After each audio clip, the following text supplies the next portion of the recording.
Hi, everyone. Welcome to SBR Sports Picks. My name is Peter Loshak. Today is Friday, September 15th. This is a live show we do every morning at 10:30 Eastern Time where I give my picks coming off another winning day. Marty Ice is not in the house today. He often takes Fridays off. Zachy Ice is in the house, and things are going pretty well. It was a wacky Thursday night NFL game yesterday. The Bengals are, man. Hard. Yeah, I mean, the Bengals are the Dalton's getting exposed. Dalton's getting exposed like Guns N' Roses got exposed when they toured with Metallica, right? They're getting exposed for that was an old a reference from a long time ago. I got your Jim Brewer joke. But all right, what's up, Ernest Huffman? Everything looks to be working well tech-wise today because it is a holiday here in Costa Rica. So our tech people are off. So me and Zachy Ice are feeling our way around the tech process here for setting it up. Everything looks to be working well. Yeah, it is a holiday. It is the Independence Day here, and we've got the full baseball card again. 4-2 yesterday for me. 2 more units up overall on the year. I'm up pushing 10 units positive now in MLB and been killing it since the All-Star break. And on the Monday show, I'll figure out what my overall exact record is, and then I'll review it on the Monday show. But again, I am doing pretty well overall. Of course, tomorrow morning is Saturday morning, and I will be doing a college football show, 11 a.m. Eastern time with Big Man on campus, and we'll be finalizing our college football picks. I've already given a bunch out.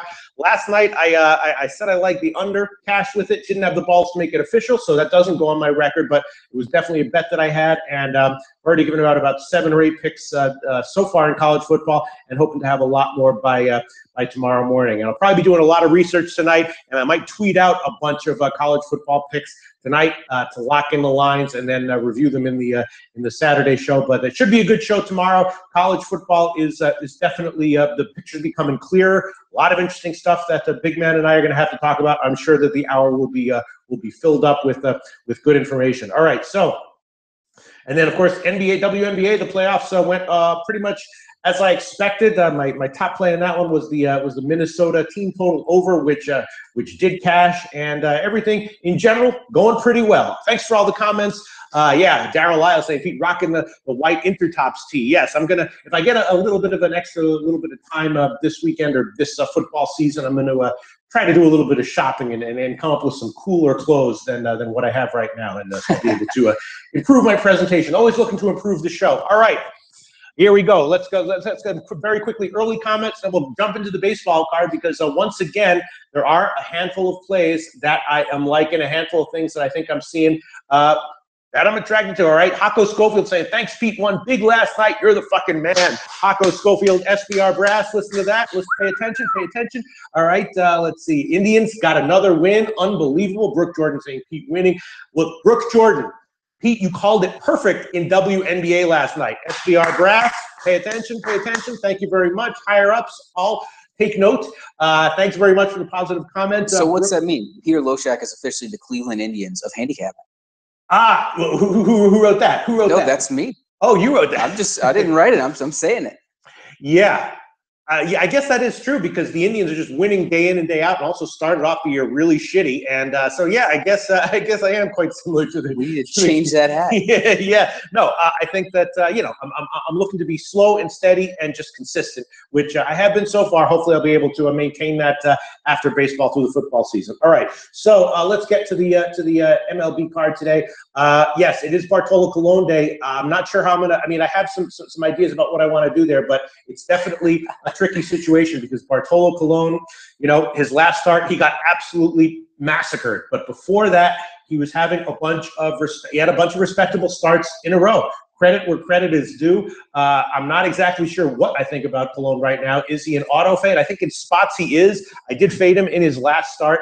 And I've had a pretty good read on him in general. In today's game, I'm not sure that I'm going to be looking to fade him. And if I do fade him, it's probably not going to be on the team total. It'll probably be on the first half going up against J Happ because it's Colon. I feel like he's in for not necessarily a strong start today, but a non-crappy start. I don't see him getting crushed today. So we'll get to that game in a second. Hako Schofield saying over with Colon. I don't know, man.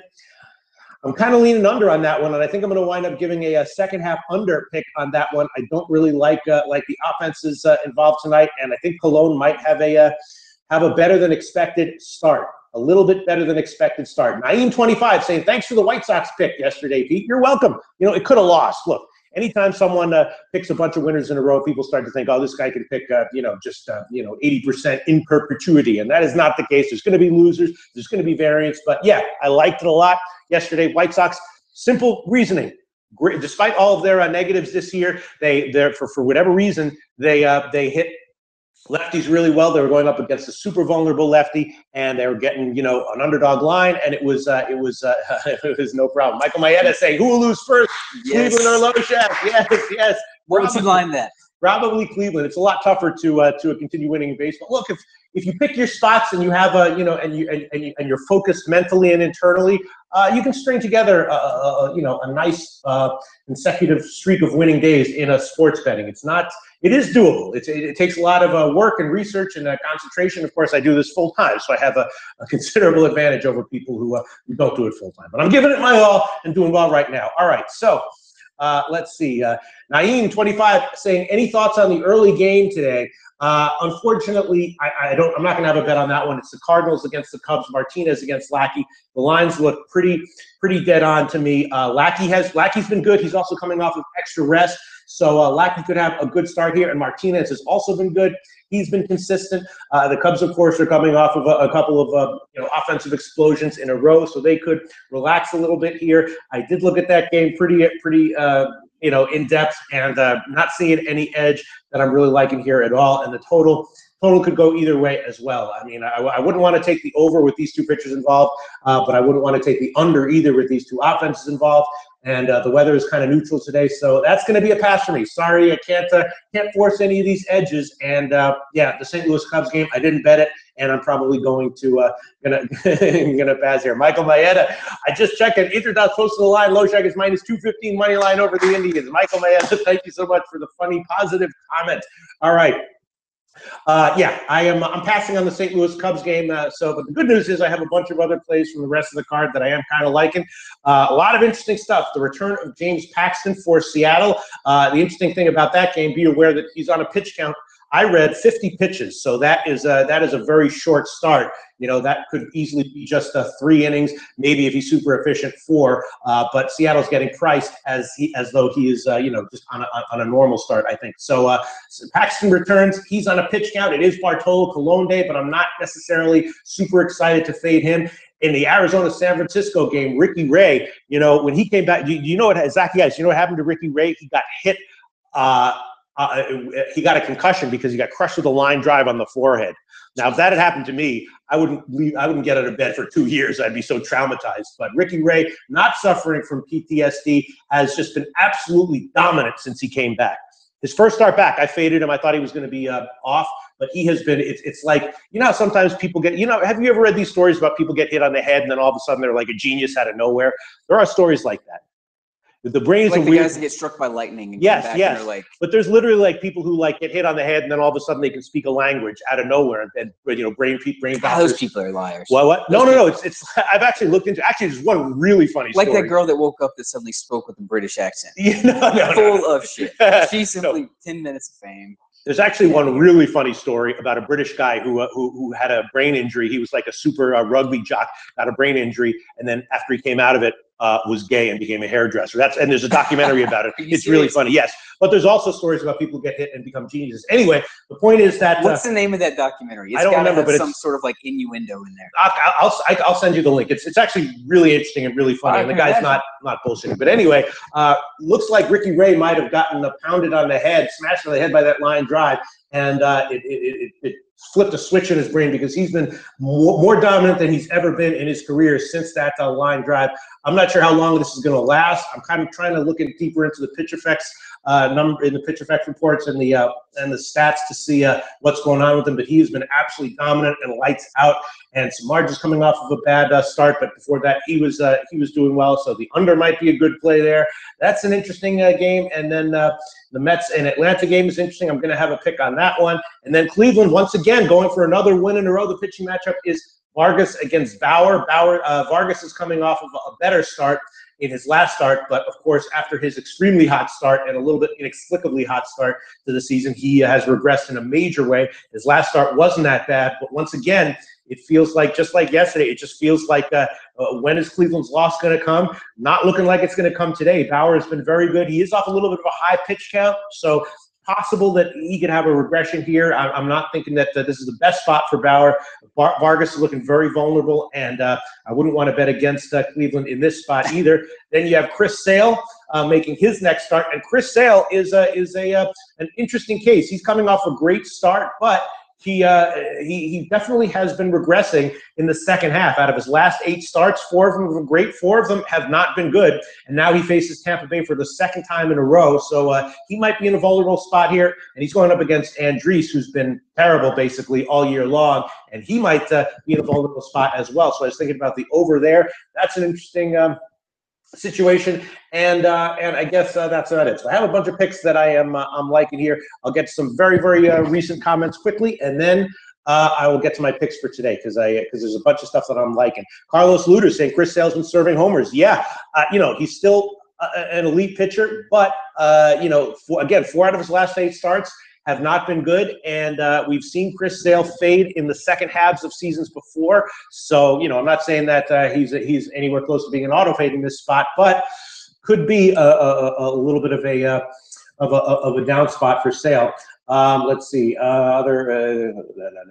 Cleveland was a heart attack game. Yeah, I mean, they're just pulling it out, kind of opposite to what they were doing in the beginning of the season. All right, let's Pete, see. Yeah, I'm gonna have to stop you. Yeah, I did some research on that documentary, and you are 100% correct. Yes, and it is honestly called "I Woke Up Gay." Yes, and totally different me. They've done 2, but interesting to note, he did not get that injury playing rugby. No. He got it rolling down a hill. Right. Yes. Rolling down a grass verge in Bergoed, South Wales. So rolling down a hill, had a stroke, and Jesus Christ, the things you know. Yeah, and there's because I'm fascinated by that stuff. There's a lot of other stuff like that's only a funny one because the guy turned out gay. There's a lot of stuff where people like get hit in the head and then all of a sudden they can speak a new language or they can play an instrument or they're like a math genius. There's a lot of stuff like that where like a guy gets hit in the head and he was like kind of like a Howard Stern whack packer, and then all of a sudden he gets hit in the head and he's like a freaking genius. So I'm interested in that, and the only reason that I bring it up again is because I'm thinking something like that might have happened to Ricky Ray here, because on a smaller level, because he has just absolutely been ridiculous since that. Maybe he should try cutting hair. Yeah, maybe I should hit myself in the head a few times and see how that makes me a better handicapper. All right, let's see. Okay, all right. So here we go. All right. Nick Dial says, Pete gets no puss. All right. Well, I got, the life isn't all about puss, right? There's positives and negatives to everything. All right. Let's see. Okay. Lake Kersey saying, glad I passed on Bengals. What a bad team. Yes, I'm kind of annoyed at myself that I didn't make Houston an official pick or a bet. I was definitely leaning that way. I just was doing so many things I didn't look into it deeply and give it as an official pick. But the Bengals, they're getting exposed. Dalton, the offensive line, everything. So I think that, and that looks like to me, I mean, they're not going to bench Dalton, right?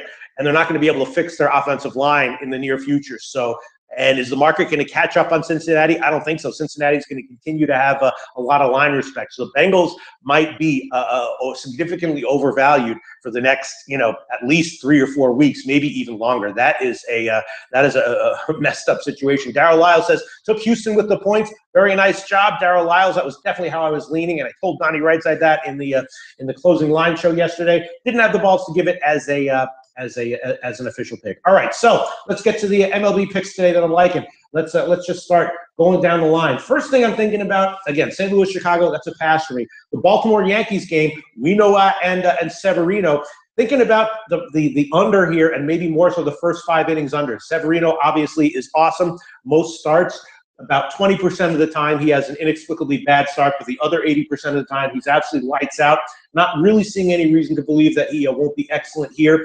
And the starter for Baltimore is a guy coming in from the bullpen who does have nice stuff, a nice slider, and I think we might get a decent spot start from him as well. So I'm leaning under on that one at 9. I did bet that one on the overnight line, and I'm leaning maybe even a little bit more. The first 5 innings under 5 on that one. I'll probably wind up making that one a pick. I'll just have to think about it a little bit.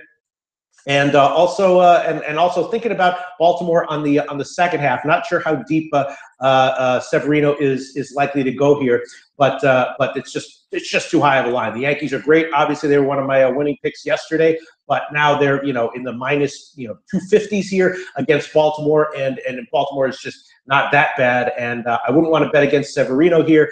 But Baltimore on the second half, which is right now plus 140, is looking pretty damn tempting to me. So that's what I'm thinking there. First half under and Baltimore on the second half. Then Oakland, Philly, Mengden against Leiter. I did bet Philly -1 on the overnight line, and it's moved a little bit in Philly's favor, but not a ton. Leiter has been excellent, or actually not excellent, but shown some major upside recently. Mengden has been very iffy in the majors and the minors, actually, since he returned from an injury. So Leiter showing some nice upside. Mengden iffy since he's returned from injury, and so I'm thinking that Philly -1 and maybe the Philly team total over might have a shot there. Leiter gives up home runs, but other than that, he has a lot of upside. So I'm definitely leaning Philly there. And actually, I'll give that one as a pick right off the bat. Philly -1. Just as a pick, the money line part of that -117 at Pinnacle, and the run line part of that will be plus 169 at Pinnacle as well. So Philly -1. I'll start off with that. Oakland, of course, tends to do poorly on the road, and Philly's been picking it up. That guy Rhys Hoskins, just an absolute beast. And at the All-Star break, I mentioned that as Zachy Ice at the All-Star break, I talked about some of the big minor leaguers that might come up late in the season in September and give some of the crappy teams a boost. And I mentioned Hoskins. Not that was, everyone knew he was a big prospect, but people who aren't familiar with who the minor league names are might not have known who that was. So that wasn't like an insightful piece of analysis for me. It was just an FYI kind of thing. But Hoskins has absolutely been tearing the cover off the ball, and the Philly bats have definitely woken up. So I'm taking Philly -1 as my first official pick. Then Boston, Tampa Bay, very tempting to take the over here because Andriese, of course, is very likely to have a bad start.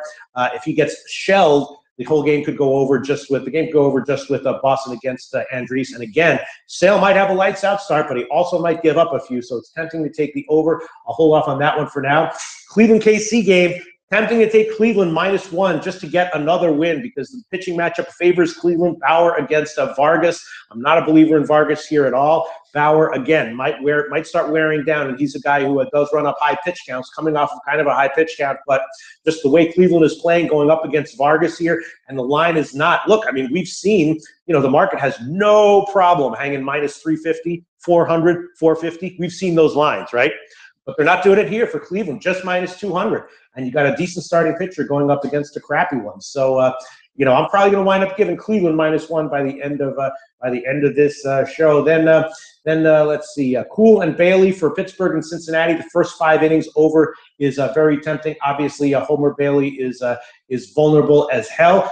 It's a modest first 5 innings total, and Cool is a guy who has good stuff, but has some serious control issues that pretty much pop up every game. So the first 5 innings over is definitely tempting there. And you know what? I'm just seeing 5. I will give that one. First 5 innings over 5. I'm seeing -110 at Bookmaker, and let's quickly check Pinnacle to see if there's a better line there. No, -113. All right, so I will take the Bookmaker line. Of course, I'm line shopping here at SBRodds.com. Pittsburgh and Cincinnati, first 5 innings over 5 is another pick, and definitely the Pittsburgh first 5 innings team total over just to hit Bailey. That's 2.5 -103. Oh man, that is tempting as hell. All right, I'll probably wind up giving that one. And the full game is just 4.5 -115. Geez. All right, I'll think about that, but definitely going to throw on the first 5 innings first 5 innings over, and also in the Mets Atlanta game, we're going to throw on the first 5 innings over. Now the Mets have lost a couple of they didn't have much of a powerful lineup to begin with, and they lost a couple of their better players recently. I think Arnaud is injured and is probably going to be out here, but you got Montero going up against Newcomb. Both of those guys are guys who have control issues. Sometimes pitch around them and have decent starts anyway, but usually put themselves in some tough spots.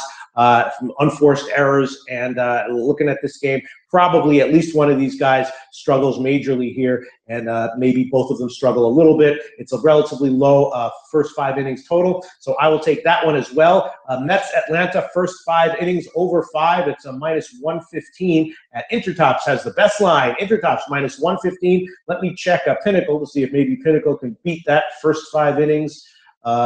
For Pittsburgh, for the Mets in Atlanta, 114. All right, so I'll take the Pinnacle line there. First 5 innings over 5, -114. And then the Seattle-Houston game, again, Paxton's coming in. Houston definitely slumped out on the West Coast. Now they're coming home, and my sense is that they're getting way disrespected here on this line. It's just, -110, -108.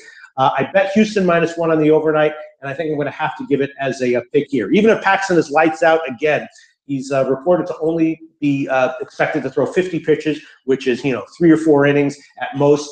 And if that's the case, then Houston could easily pick it up late. And Charlie Morton, I don't know what drugs he's on. I don't know if he got hit in the head at some point, but Charlie Morton has had. This is a guy who was in the years past either borderline auto fade or actually literally on the auto fade list for me. Now he's coming in, and he's one of the best pitchers in the majors, and has one of the best strikeout rates in the majors. So that could be, steroids. That could be got smacked on the head.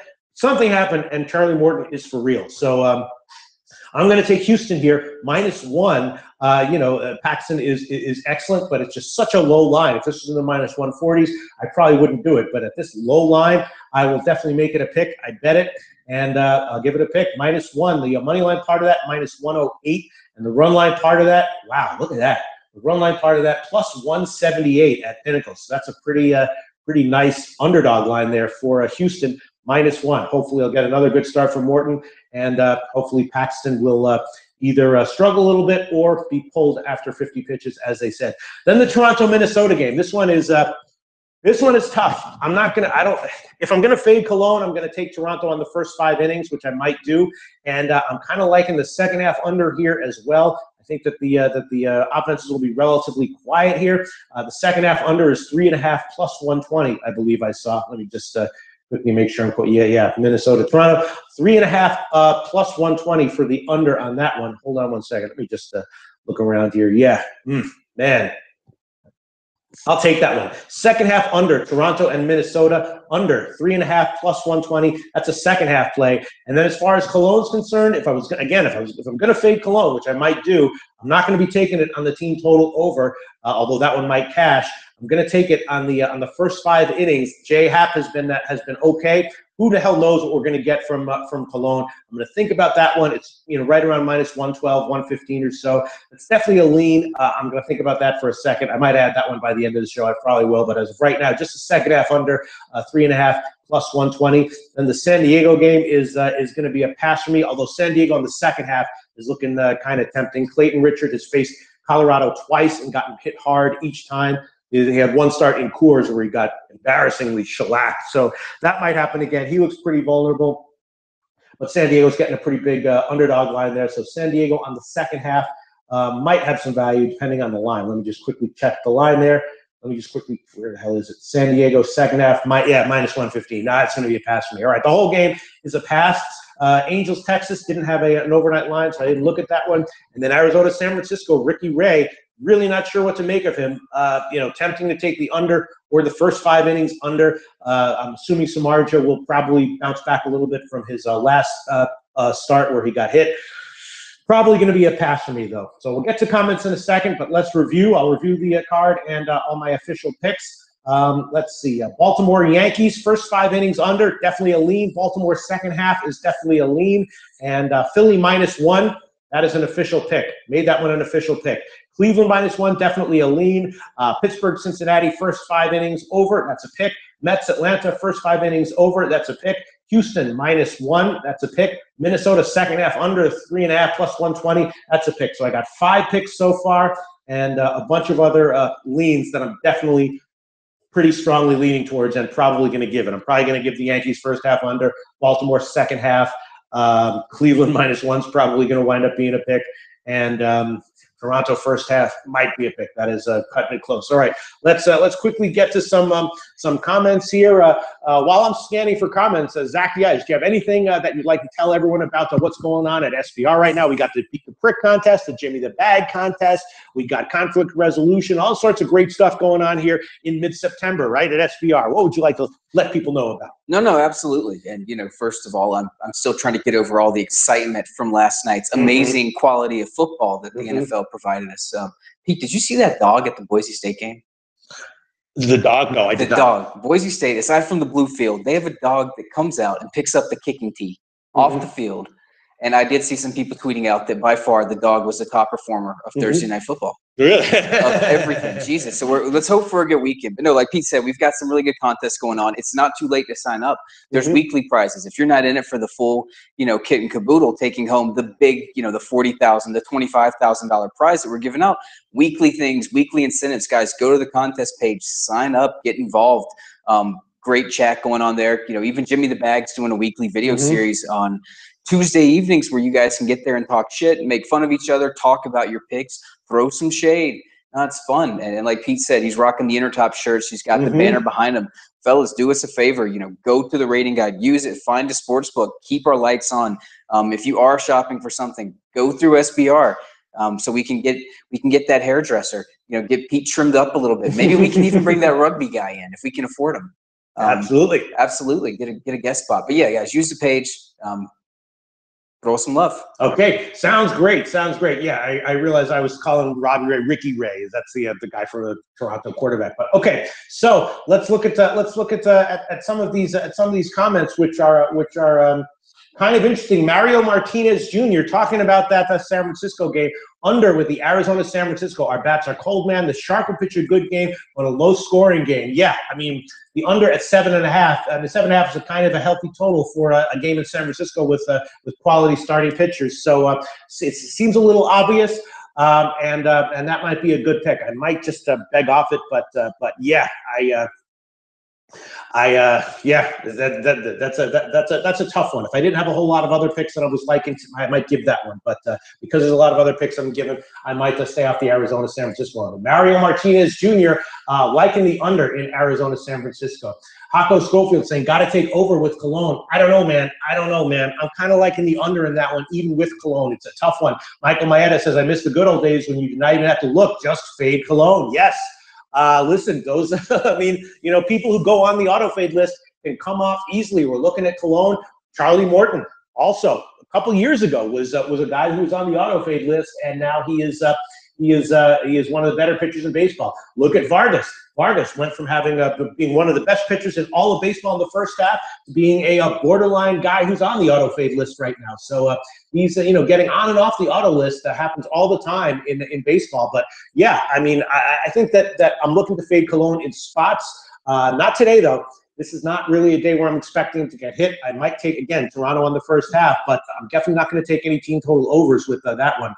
James Stacy liking Toronto under first 5 in full game.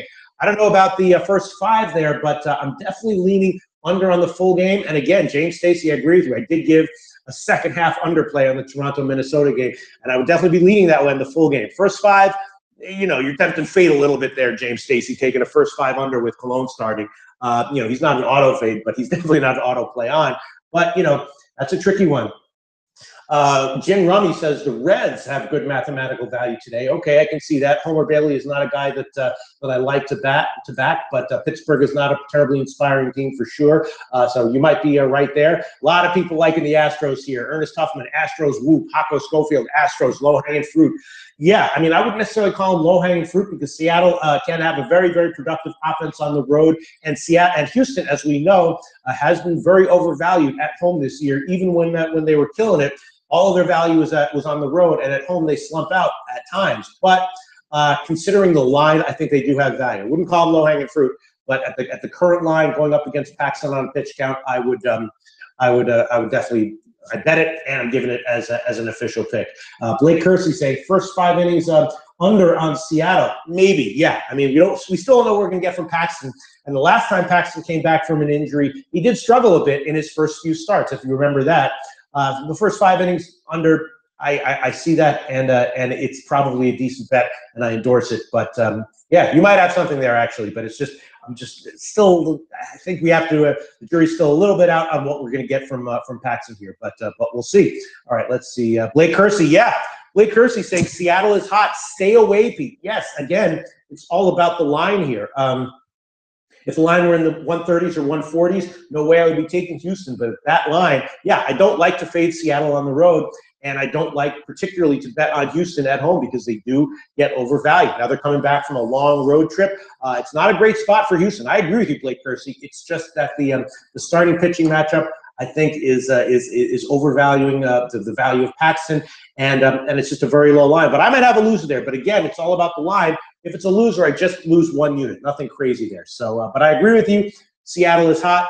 Not a great spot for Houston in general, but it's just the line and other factors make me want to take Houston there. Okay, Blake Kersey liking the D-backs, really.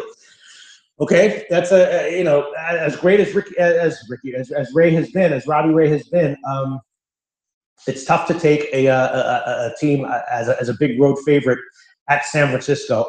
That one, especially with Samardzija possibly having a good start, a bounce-back start. So that one makes me nervous. I hope you cash it because I'm definitely not going to be taking either side on that one as far as the money line is concerned. All right, let's see. Robin Spears asking, any chance we can get Brent from BetDSI to give us some baseball playoffs info? Yeah, I think we can. I'll ask him about that when the playoffs start. I will ask him about that and ask him to throw some stuff in there. He definitely throws on some info from other sports. And do you have any picks for UFC tomorrow night? No, I do not. I have not had a chance to look at that, although we did break down the Triple G fight. Yeah, which is an interesting one. Everyone is the entire handicapping community is completely split on that one. And just in the comment section, Andreas Hale has a pretty strong, confident opinion on that fight. And already the comment section for that video is totally split. You know, people saying Andreas is totally right. Other people saying I respect Andreas tremendously, but he's totally wrong on this fight. Question is just, will Triple G be dominant or not? And I don't know. My sense is that I'll tell you. All right, we'll talk about this for a second. Andreas Hale says he likes a knockout by or a finish by Triple G in the later rounds, 7 through 12, and that was his official pick. He gave Triple G to finish the fight between rounds 7 and 12, and that's a 3-1 underdog. I understand it, but you got Canelo Alvarez, who's only lost once in his entire career, right? And that was to Mayweather. Yeah. And it was a decision. He's in the prime of his career. You know, a lot of times, big name fighters do get knocked out when they're starting to fade and you're just not quite early enough to the fade train. But Alvarez is in the prime of his career right now. So here's a guy who's, forget about never been knocked out, only lost once to Mayweather. And now you're in the prime of his career. And now you're saying that it's a good bet for him to get knocked out, not just to lose, but to get knocked out. All right, maybe Andreas Hale is right, but to me it feels very nervous because if this was like some sort of like veteran with a great name who was like 33, 34, maybe starting to decline in his skills, and the market isn't fully caught up to that, maybe. But Canelo's in his prime. Triple G is actually in that age range. He's 35, so I trust Andreas Hale. I'm not going to be betting that fight at all, but it's definitely interesting. It'll be interesting to see if Canelo can last the distance. Andreas Hale says he really likes a finish value with betting on a finish by Triple G in the later round. So it'll be interesting. I'm totally off that fight, and I'm not going to be betting it at all. All right, let's see some other. All right, I'm looking for some other comments. All right, let's see. Peter, did you see the Cleveland line drop yesterday? Yes, I did. Robin Spears saying, Peter, did you see the Cleveland line drop yesterday? Look, I did. I mean, that's clearly some Sharpie sharps thinking that they're going to be slick and timing of the Cleveland's first loss and getting a big underdog price with it. And maybe they were on the right side considering how the game went. But I can certainly understand what that money was. It was just sharp guys who thought they had an edge, and maybe they did. So we'll see if this line drops. But I'm not going to time a loss from Cleveland here. For me, it's going to be Cleveland or nothing. And I did actually, I'll admit it, I did actually bet when I saw the pitching matchup on the line. I bet Cleveland -1 on the overnight line. I did, just a standard play, nothing crazy. But yeah, I did bet it. That's right, Michael Maeda bringing up a team total that I didn't that I forgot to mention. Red Sox team total over on the game. at 4.5 even money. So you're taking Chris Sale out of that equation. Yeah, that might be a good play there, Michael Maeda. That's something I was thinking about in my notes, just the Red Sox to hit Andriese. Andriese is definitely looking vulnerable in general. And let me just quickly find the team totals here. At Pinnacle, what do we have here for Boston? 4.5 plus 103. Yeah, very tempting. That's definitely a strong lean. I'm leaning the over in that game, and probably a little bit more so just leaning on Boston to hit Andriese. Yes, that's a nice, good eye there, Michael Maeda. That's definitely a lean of mine. I don't know if I'll take it, but it's definitely a lean. Devin Rivera says Cardinals second half, low-hanging fruit. Let me just look at that. Cardinals second half, low-hanging fruit. No, I don't know what you're talking. I mean, it's not a bad bet necessarily, but I don't know why you would identify that as a low-hanging fruit. The White Sox. I mean, the Cubs have a very productive lineup that can be explosive at any time. I don't think it's a bad bet. Cardinals on the second half, but I don't particularly see why you're liking that one. If you bet it, I hope you cash, because I don't think I'm going to have a second half play on that game at all. Let's see. Hako Schofield saying too high of a line with the Yankees. Yeah, I agree. Probably Baltimore has just value just on the money line up into the plus 230s, plus 240 at 5 times. Severino's great, but can have a bad start. And again, Baltimore starter or reliever is making a spot start here. And, I wouldn't be surprised if he has a strong, solid, 4 or 5 inning start, matches Severino, and then you go into the second half where Baltimore has a real shot to win it. Nick Dial saying the Yanks run line is a good play today, I think. I don't know about that, Nick Dial. I mean, yeah, if Severino has a 7-inning shutout start, you're probably going to cash your run line, but at the odds, I don't think so. Can't endorse that one, Nick Dial. I'd be leaning Baltimore here on the money line and on the second half. All right, let's see. Blake Kersey saying WNBA burned me for the first time in a while. Had links on the first half and Sparks under 156. Yeah, the links I thought were a good play on the second half. They were -8 when they were down 2 in the first half. So I thought that the links on the second half at -8 was a good play. I mean, the links are clearly much better than Washington. It was a tricky series, though. These WNBA playoff series can be tricky, so you have to be a little bit careful. But I think the best bet, like I said, was just Minnesota to have another big offensive game, which they did, and the team total overs did cash for sure. All right, let's see. Chris Adebayo says he took the under in the Houston game. Yeah, not bad. As someone else commented, the first 5 innings under might be a good bet there. Paxton, on a pitch count, but probably will be good while he's in. And Morton, I think we have to assume that he's going to continue to have strong starts, getting a lot of strikeouts. So, yeah, in general, people looking at unders in Seattle, Houston, first half or full game, I would have a vague agreement with. Yes, I agree with that play. Chris Adebayo. All right, let's see. Other comments. Let's see. Justin Paroli with a funny comment. Cincinnati may be the worst team in the NFL not trying to suck. Yes, you definitely have to make a distinction between teams trying to suck and teams actually trying to be good. That's a good point, Justin Paroli. Yes, I agree with you. I mean, there's some serious issues there, and they might have good fade value again in the upcoming weeks, at least for 3 or 4 weeks. Let's see. Here we go. A lot of people talking about it. Carlos Luter saying Triple G won't match the expectations. Listen, Triple G's not, I'm not saying he's old, but he's getting a little bit up there, right? And he's going up against another guy who's in his prime. Andreas Hill really likes Triple G to dominate Canelo. I'm not quite seeing it. Now, I'm not backing up that opinion with a bet. I'm not going to be betting this fight. So if you're not backing up your opinion with a bet, it's basically a worthless opinion. Speaking of expectations, something that will meet expectations in this fight, the quality of the ring girls. And interesting to note, do you know that you've met one of these ring girls, Pete? At the where? At the IPC. Really? Johnny Manziel's girlfriend. Really? Wow. She was here at the IPC. Yeah. I picked her up from the airport. Super nice girl. She was the ring girl for Mayweather McGregor, the last Canelo fight. And she'll be there this time. So very nice. A little bit of SBR connection. Johnny Manziel, congratulations. Living it up. Successful. Steven Stucci asking, where's Marty? Marty actually gets Fridays off, but sometimes comes in just to do the show on Friday morning. But Marty Ice wanted to sleep today. So Marty Ice is off today, as he is every Friday. Okay, let's see. Joe Everett, thoughts on Rockhold against Branch in UFC tomorrow night? No, I have not had time to look into that one deeply. If I do have time, I will, but I probably won't because I'm going to be all about college football tonight. So yeah, UFC this weekend is, I'm sorry, going to have to be a pass for me. Hako Schofield, We should all spread the word. This is the best show out there. Pete knows his shit. Yes, SPR higher-ups, please take note. Thank you very much, Jaco Schofield.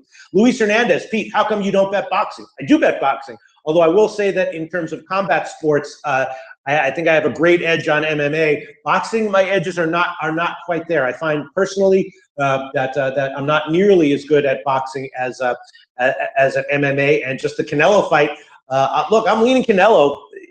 I'm leaning the fight going the distance, maybe the over, but I'm not going to bet it. I do bet boxing, Luis Hernandez. Just the Canelo Triple G fight, I don't really see anything that I'm liking a lot. I think that I understand why a lot of people are expecting a dominant fight from Triple G, and obviously fighting a bigger guy is going to be tough for Canelo. I guess if you gave me a free bet on the fight right now, I would probably take that the fight goes the distance, or the over at 9.5, minus 210. If you gave me a free bet, that's what I would bet it. I would bet the fight going the distance, and that would probably be like minus 150, 170, something like that. So if you gave me a free bet on the Canelo fight, that would be my bet. But I'm not going to bet it. Steven Stucci asking Pete, seeing any fruit today? No clear fruit, no clear low-hanging fruit, but all the picks that I'm liking a good solid amount. Nothing clearly low. I mean, low-hanging fruit is when you got a guy, like yesterday, just a big St. Louis had a big starting pitching edge, a no-brainer, a guy who's on the auto fade list, fading him. That's low-hanging fruit. Not quite anything that counts as low-hanging fruit today, but all of my picks, I'm liking a decent amount. So there we go. Rich Banks, more comedy from Rich Banks. This show should be called Everyone Loves Peter. Everyone Loves Loshak. Not bad. Maybe we should change the show to that. Yes, I like that one. All right, so let's see. Big E asking Pete, are you real, bro? Am I real, bro? Yeah, I'm all right. Yeah, yes, I'm real. I'm real right in front of you, baby. I'm real. KB86.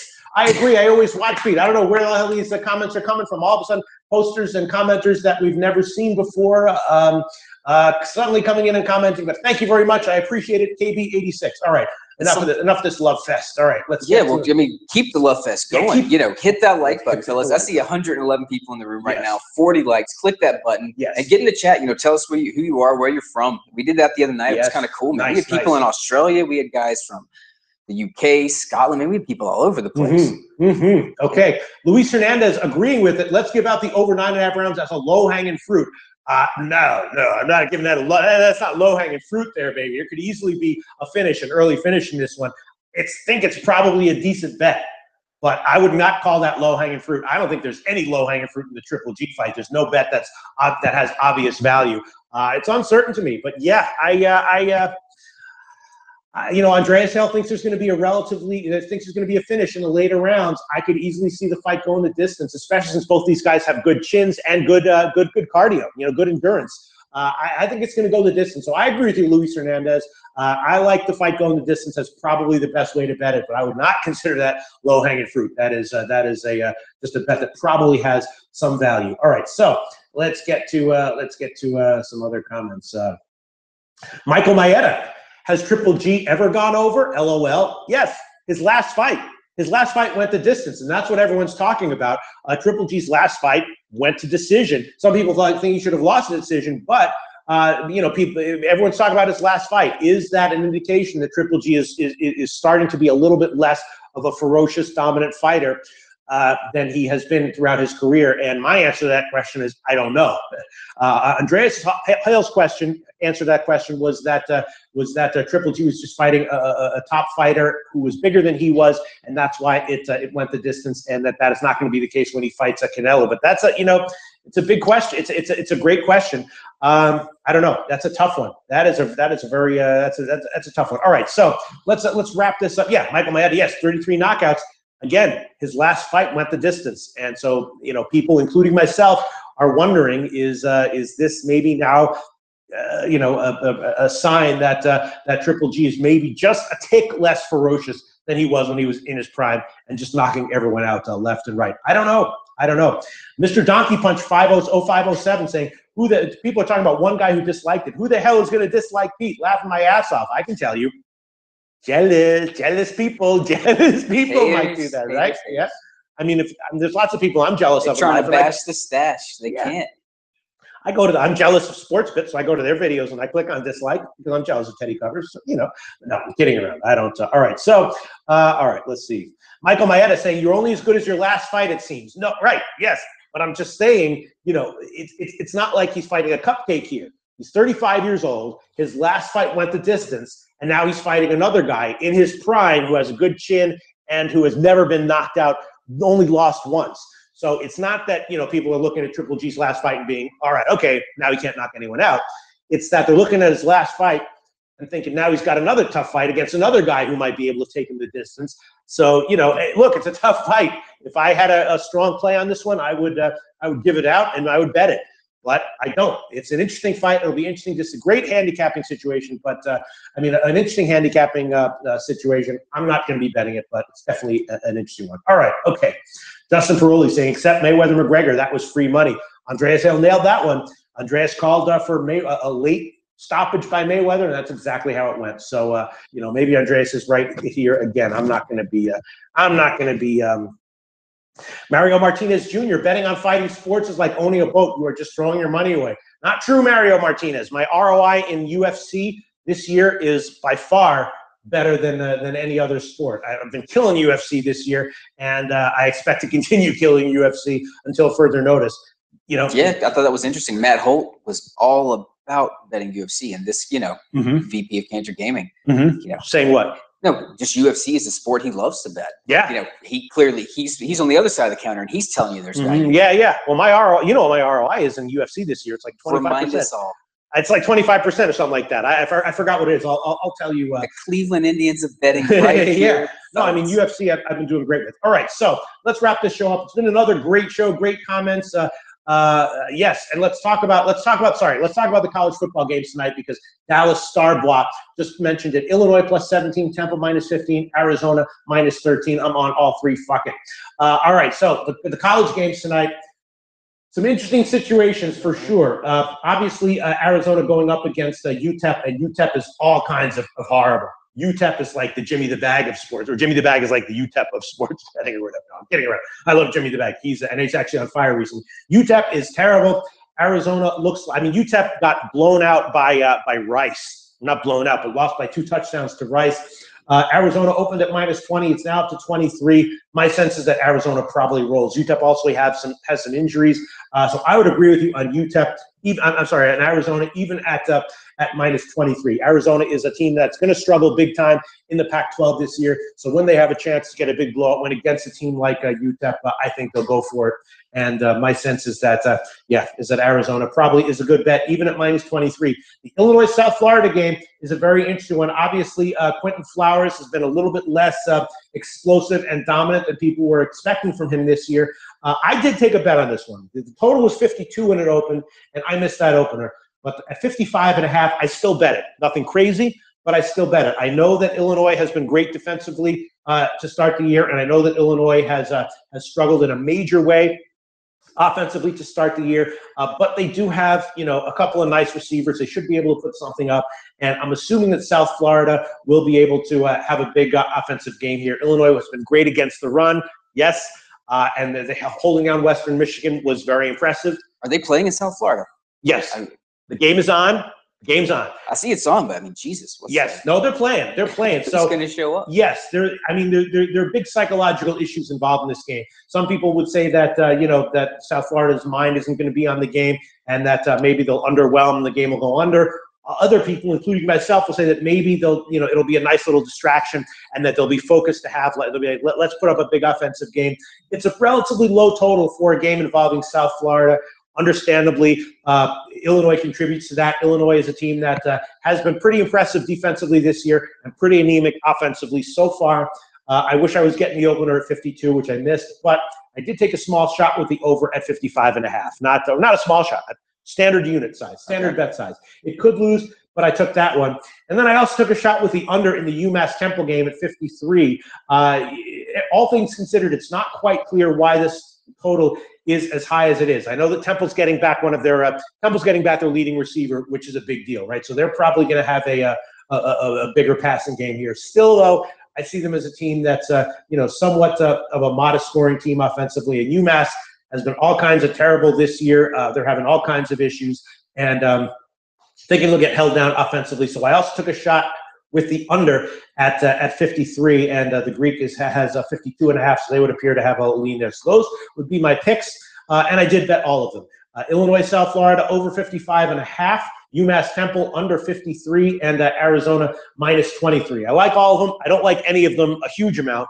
I think they're all like okay picks. I don't like any of them as much as I like the under in Boise State, which I gave it 58.5 in the show yesterday. Wound up closing at 56 and covering pretty easily. But yeah, those are my plays for tonight's games. Illinois, South Florida, over 55.5. UMass Temple, under 53, and Arizona, minus 23. And you know what? I'll throw them on my record. I'll throw them all on my record. I'll throw the totals on my record. Let's see. Yeah, Illinois, South Florida, over 55.5, minus 107. That's going on my official year-long record in college football. And UMass Temple, under 53, minus 107. Also Pinnacle line, going on my my year-long official record. And then Arizona, gosh, I mean, UTEP is so bad, but Arizona can be such a dysfunctional team that underwhelms and underperforms. UTEP is really bad, though. All right, I'll keep that one as a lean, but Arizona minus 23 is definitely a very strong lean. Okay, so that's it. All right, so there we go. Lou Skunt saying, I think USF will finish under 500 this year. They're awful. Really, you think so, Lou Scott? You think that Quentin Flowers will underperform? Because if Quentin Flowers has a good season, then they should be okay. Interesting. Lou Scott, while I review the MLB card here, why don't you make one or two more comments about why you're so down on UFC? You think on USF? You think they're awful? They might be overvalued, but I'm not quite sure that I'm seeing awful here. Any further comments on USF that you can give us, Lou Scott, would be very much appreciated, because I'm thinking that South Florida should have a decent offensive game here tonight. I might be on the wrong side there, though, but I don't know. Michael Mayetta, college kids live in a bubble. Ain't that the truth, baby?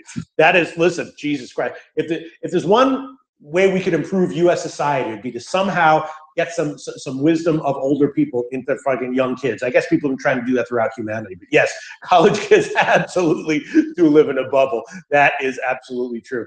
Let's see. Mario Martinez, here's some comments. Taking unders tonight. Both teams are banged up. Which game are they talking about? Oh, Juan White likes the under in UTEP. Yeah, I might be wrong on the South Florida over. But you know, what can I say? I might be wrong on that one. I definitely like the under in the UMass Temple game. Okay, all right. So there we go. Pete for president. Yes, like it, love it. Okay. Lou Scott saying, I think he'll go down because they use him too much. They've struggled every time I've watched them. Lou Scott talking about Quentin Flowers. Well, yeah. I mean, if Quentin Flowers gets injured, it's a whole different situation for South Florida.